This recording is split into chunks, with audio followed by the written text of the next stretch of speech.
I'm so excited, and I hope you'll stick around to hear Lee Hussey's story. She's a polio survivor who's taken Rotary groups on almost 30 NIDs, or National Immunization Day trips, and she'll be taking her 30th next month. She's got an amazing story. Stick around. You don't want to miss this episode. Welcome to the Your Mark on the World show with your champion of social good, Devin D. Thorpe. This episode is made possible via the support of our sponsors, including Johnson & Johnson's Caring Crowd. Lee, welcome to the show. Hi, thanks for having me. Well, we're thrilled to have you and so excited to learn more. Here we're here on World Polio Day here at the College of Physicians of Philadelphia. I struggle to remember the name of this college, but we're thrilled to have you here. Thanks. It's good to be here, especially on today. Yeah, for sure. So tell us a little bit about your NIDs. What specifically would you like to know? Where have you gone? What have you done? Well, as you said, in a week I leave for my 30th. I take volunteers, and we go over and we work with the Rotarians and the health workers on the ground during the polio campaigns. I've been multiple times to India, multiple times to Nigeria, been to Chad twice, Mali twice, Niger, Egypt, Bangladesh, Madagascar, and I'm sure I've forgotten one in there. Wow, amazing experiences. Of course, she gets cultural insights that are different in each of those places. Oh, absolutely. It's probably not fair for me to ask, where's your favorite? No, because it's always the next one. The next one. Now, you're going to Pakistan next month. Is that your first visit to Pakistan? It is, and I'm really looking forward to meeting the people, and I'm going because I really want to thank them for the work that they're doing. Oh, yeah.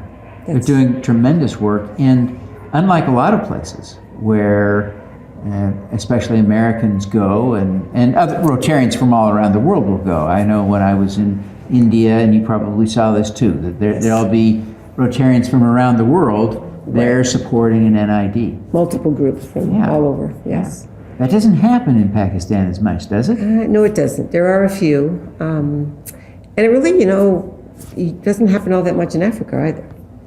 So, I'm oftentimes the only group that's there. Yeah. And, but, that's okay. And I just wanted to, can I just interject something here? Yes, please, interject. It's really not about the number of trips so much as, I keep track of it, but it's also about what I'm doing, and it's about the children. Yeah. I've immunized thousands and thousands of children, and it's not like they wouldn't have been immunized had I not been there, but on occasion I think that might have happened. I had to talk to a few parents and explain my situation as a polio survivor and why I'm concerned for their children. But also my trips, to me, it's what it does for the volunteers I take with me. Yeah. It empowers them. It opens their eyes to what the whole program is, and they become wonderful ambassadors when they return home. International visitors do bring attention to those NIDs, though, don't they? They do, and more people come out. And And so it does have an interesting impact. It does. Just from showing up. It does. You see that more in India, because India has that one day on Sunday where they have the booths all set up. The rest of the world goes house to house every day.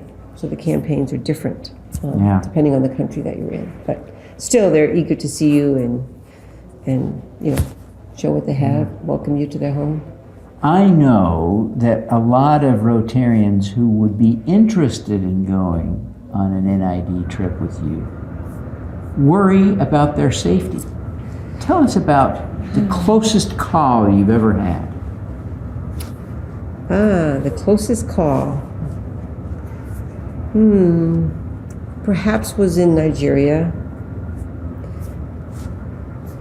Well, even in Chad. So perhaps I'll go to Chad because I worked in Abéché, which is in the northern part of Chad, and I worked in the markets. And I had a Rotaractor with me, along with the health workers. And he spoke primarily French. He knew very little English, and I didn't know French at all, but we got along quite well. But I remember when I was trying to talk to a woman with her child, that he came right over because there was some murmuring on the street, and he came right over and whisked me away. And so I knew that there was an issue that could have erupted had I not paid attention to what he was telling me. Yeah, interesting. What do you think was going on? What was the murmuring about? Why did he whisk you away? You know, I really don't know, because I asked him, but he shook his head. He couldn't tell you. He couldn't tell me in English anyway, so, but you know, strange woman, white woman, obviously reaching out to their children. Yeah. You know, there's some men that get a little bit antsy with that.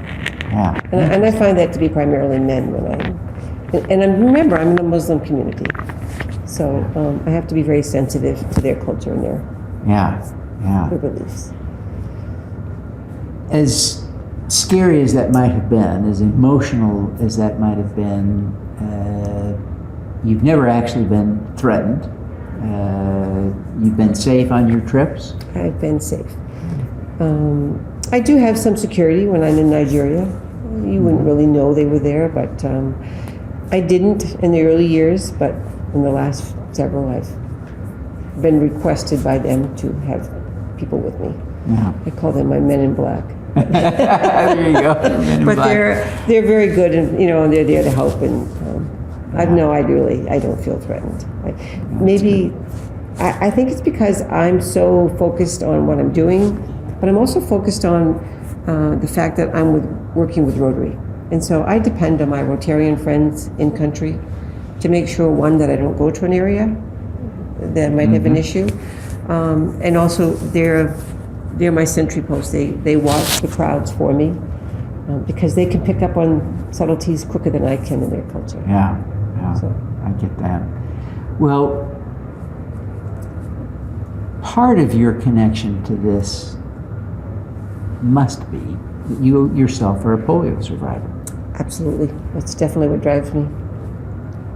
Can you tell us about your experience with polio? Sure. Maybe I should ask you a question. What were you doing in the summer of 1955? Well, Were you even born then? No, but I appreciate you assuming that I was. I wasn't assuming. I knew you weren't. That's why I said that. So what I was doing was I was contracting polio in July of 1955. And that was really one of the first years the vaccine was out. You The vaccine, just missed it. vaccine came out in April, and I got polio in July. You know, they just couldn't make it fast enough. Yeah. And everybody wanted it. But it was one of the last of the largest epidemics on the East Coast, and it was centered in Boston. But as you've probably read, people were scared to death of the polio virus, so they would leave the city during the summer months. So, in actuality, it helped to bring that virus up to the more rural areas where I live in Maine. Oh. So, I mean, it's just. Were you old enough to remember being ill? I don't. I was 17 months. Yeah. So I don't remember it. I remember things after that, but I remember, you know, surgeries and that sort of thing. But my family has more so in recent years, because my mom never really talked about it. It's one of those things that, you know, people didn't talk about it. And I can remember when I was a child that she threw my braces away, and looking back at it, I wish she never had, you know, because I guess that was part of me, but she thought she was doing the right thing. I owe so much to my mother. Yeah. You know, I mean, she's really who saved my life. Yeah. She knew what I had and took me to the doctor quickly. So you were sick before you remember. What are your earliest recollections of polio impacting your life?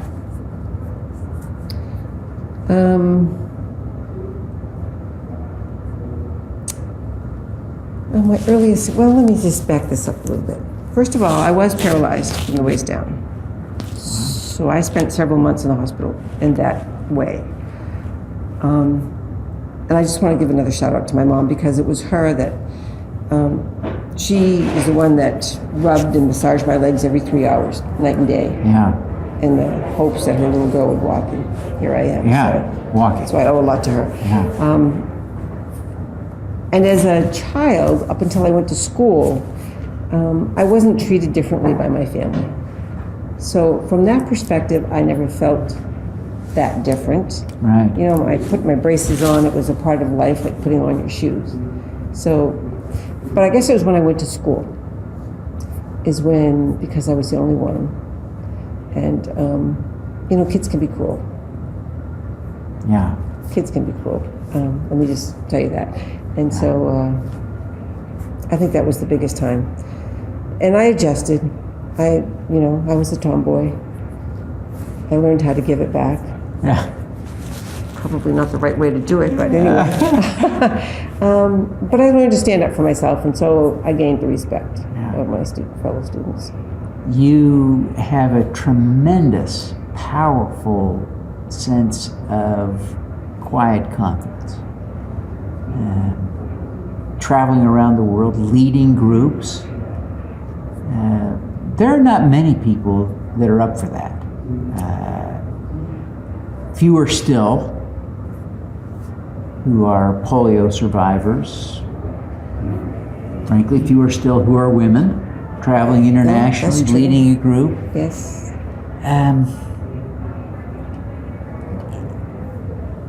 Did polio at some level, your experience with it, the challenges that it presented, did that make you stronger?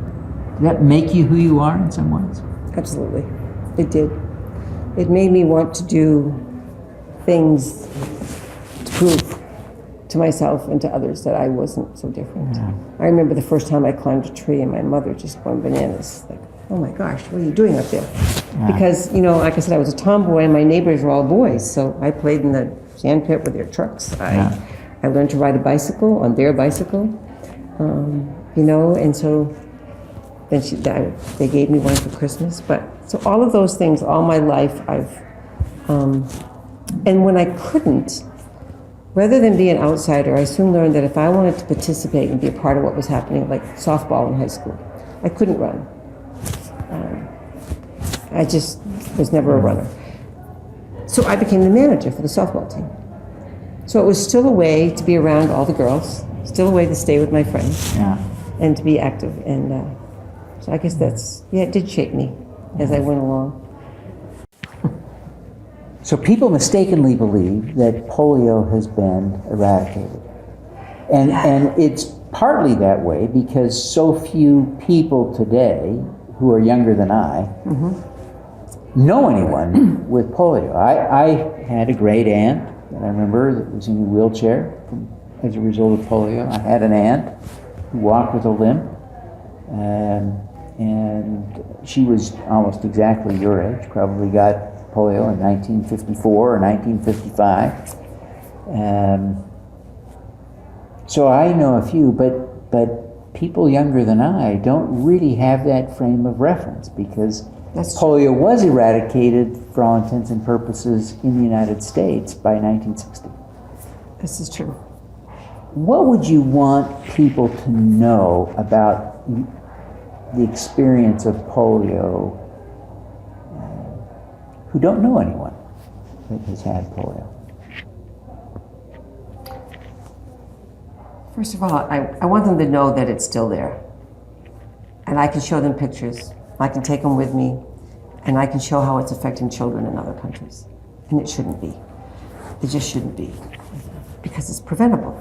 And so I want them to know what it's like to have to struggle every day. You know, I'm really blessed because I can walk. And, you know, with post-polio syndrome, on the verge all the time, who knows what I may be doing 5 years from now or 10 years. I may be in a wheelchair. But it's still a struggle. You know, you don't have to be in a wheelchair. It's hard for people to understand, okay, I walk funny, I walk differently. I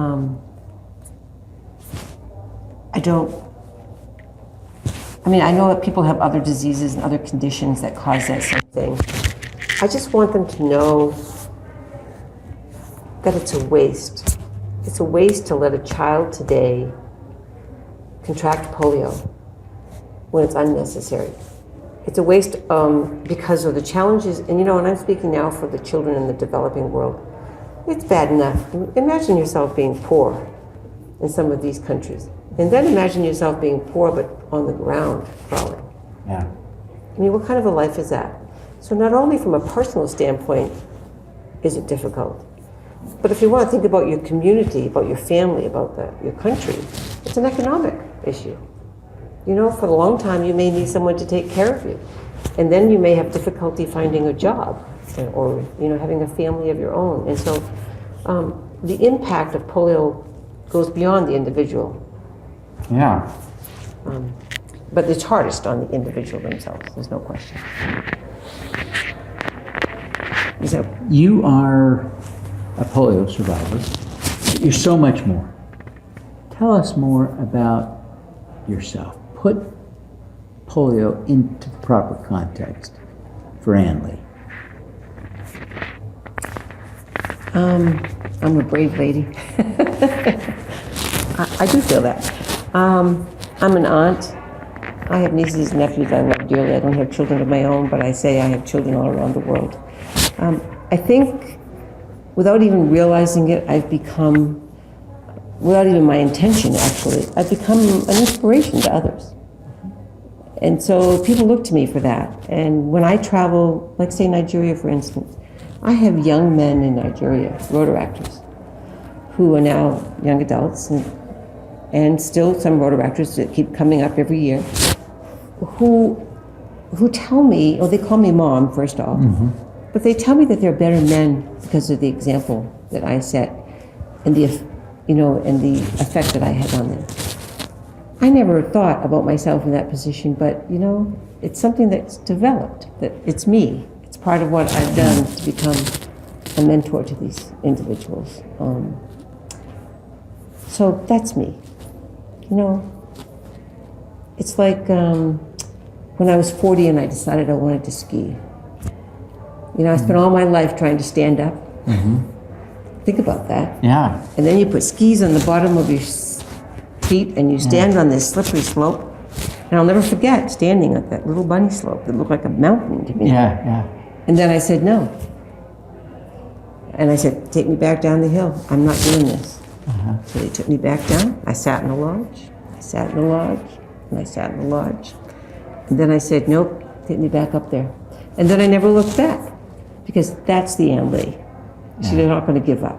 Yeah. She's not going to give up. She's going to at least give it her best. And so I did learn to ski.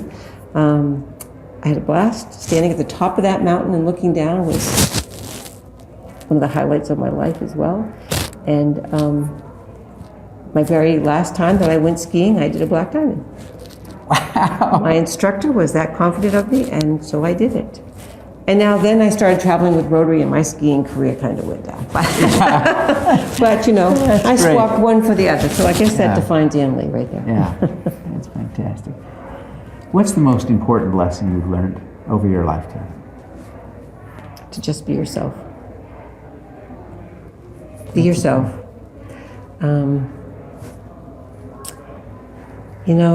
Sometimes people can be mean and cruel and not realize they're being that way. And so be yourself and forgive people. Sometimes they just don't understand. That's a powerful insight. There are a lot of people who survived polio and didn't become polio fighters. Why did you? Well, I had an uncle who was a polio survivor too. So I looked up to him and sort of tried to fashion my life after him. And this opportunity came when my husband was going to be club president. And I heard about this trip to go to India. And I just kind of said, why not? And so a little girl from Maine who'd never been outside the country went to India. But if I can tell you a story. Please do. It was on this trip that really defined why now I do what I do. And some people have heard this story, but I immunized, put the drops in the mouth, felt exhilarated, but I couldn't get over the number of people that I kept seeing in the streets. crawlers. They were just, at the time I was going in the early 2000s, they were everywhere. And then they took me to a rehab center. And they paraded out a group of school children, you know, because they wanted to show us what they were doing with assistive devices and helping these children.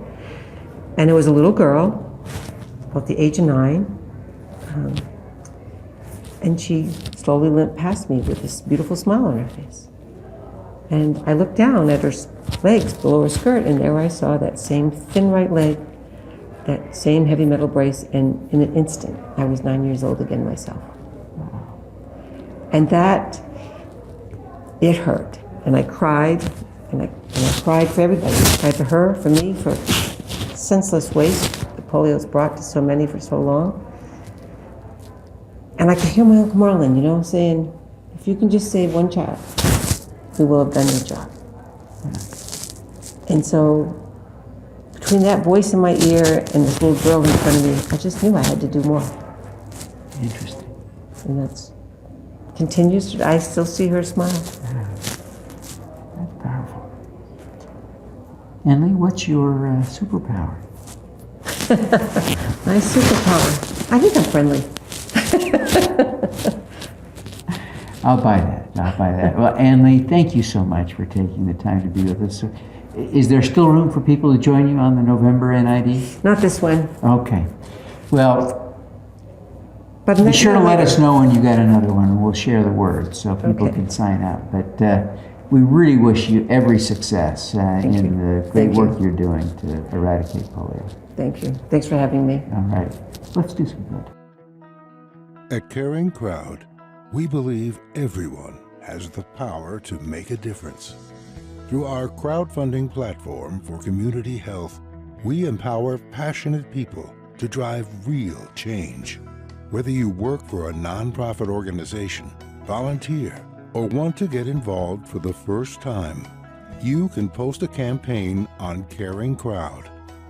Join us, because caring is where change begins. Thank you for listening. Devin Thorpe's mission is to end extreme poverty, improve global health, and mitigate climate change before 2045 by finding and sharing the stories of those who are doing the most good. You can join with other listeners to accelerate Devin's mission by visiting helpdevin.org right now.